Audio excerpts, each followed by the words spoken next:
After his first race back in Seattle after his injury in A1, we have a press release from the host Grindstone Kawasaki team saying, quote, after Dylan Walsh's first race back this past week in Seattle, the team has decided it's in the rider's best interest to give him a bit more time healing and recovery after the injury that he sustained at A1. Dylan had an amazing preseason, and it's unfortunate he wasn't able to show the work he put in. But we all know that's part of the sport. We will keep plugging along and working on getting stronger and race ready. Moving forward, Max Sanford will carry the team through the rest of the season. See you in St. Louis. That's all well and good. That's fine.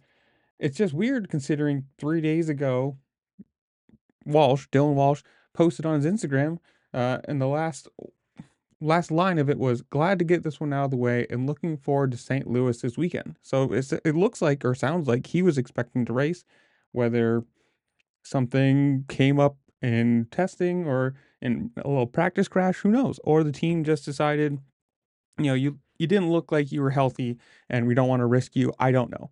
Personally, I'd always err on the side of caution, but it's one of those weird things that it's a very short time span you get to be in this sport.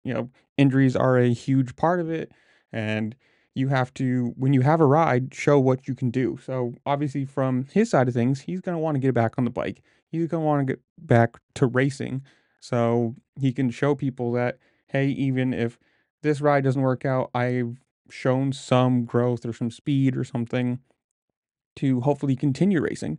But from the team side of things, you got to say, you can't keep putting somebody out there and possibly hurt themselves or risk the chance of hurting themselves, because it's not good for the rider. Obviously, you never want to see somebody get injured. And also from the team side of things, it's if you fly people out and do mechanics and parts and everything, it you got to look at that too for these smaller privateer teams, because the cost is a big option. But I don't know. You guys tell me. Are you excited for St. Louis? Did you like the semi race or rain affected race? I don't know.